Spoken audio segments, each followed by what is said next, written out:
एक लड़की किसी तरह वहां से भागी है और उन्होंने बयान दिया है। सरकार के लोग उससे लाभान्वित होते हैं, सेक्स करते थे, उन्होंने सेक्स का नाम लिया। मैंने वीडियो देखा है। बिहार में मुजफ्फरपुर बालिका गृह कांड के बाद पटना के गाय घाट में शेल्टर होम का मामला सामने आया, जहां पर युवती को आरोप के बाद इस तरीके से पुलिस ने 24 घंटे के भीतर क्लीन चिट दे दी और अब उसके बाद पटना हाईकोर्ट ने विभाग को और प्रशासन को कड़ी फटकार लगाई है इस मामले को लेकर। हमारे साथ बात करने के लिए राजद के वरिष्ठ नेता और विधायक भाई वीरेंद्र जी है। सर, कोर्ट अब सवाल खड़े कर रहा है प्रशासन के कार्रवाई पर और विभागीय मंत्रालय पर।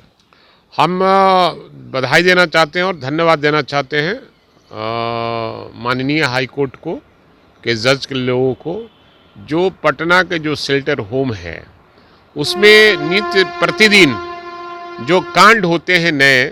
एक लड़की किसी तरह वहाँ से भागी है और उन्होंने बयान दिया है कि उनके साथ किस तरह से वहाँ के वार्डन गलत काम करने के लिए प्रेरित करती थी और लोग बाहर से आते थे उसके साथ गलत काम करते थे, सेक्स करते थे। उन्होंने सेक्स का नाम लिया। मैंने वीडियो देखा है, तो उसमें लिखा है कि हमारे सेक्स करवाया जाता था जबरदस्ती।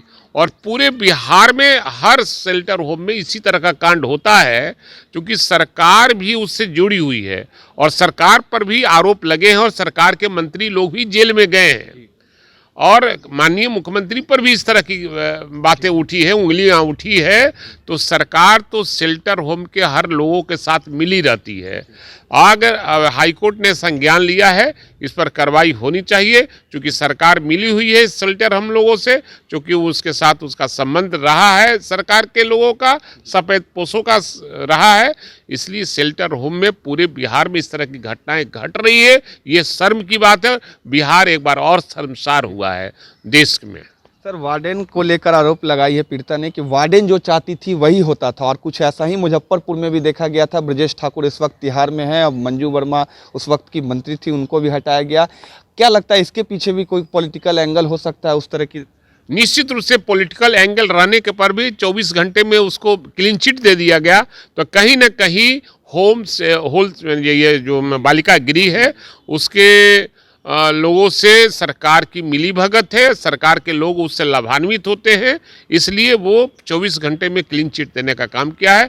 हाई कोर्ट अब संज्ञान लिया है, इस पर कार्रवाई होगी, ये हमें विश्वास और भरोसा है बिहार के लोगों को। और बिहार एक बार फिर सरकार बिहार और देश के अंदर में शर्मसार हुआ है। सर, एक आखिरी सवाल है, समाज कल्याण विभाग के जो मंत्री है वो जेडीयू कोटे से आते हैं, मदन सहनी, 2 दिन से ज़्यादा का वक्त हो गया, अभी तक मंत्री जी का कोई स्टेटमेंट इतने बड़े मामले पे नहीं आया है। अब सवाल इसी से समझा जा सकता है कि समाज कल्याण मंत्री चाहे जो भी हों, जो भी नाम वाले लोग हों, सरकार के हैं और जदयू के लोग हैं, ये लोग बिहार को शर्मसार करने आए हैं, बिहार का विकास नहीं चाहते हैं, बिहार के इज्जत के साथ खिलवाड़ कर रहे हैं और बिहार एक बार फिर देश के सामने शर्मसार हुआ है।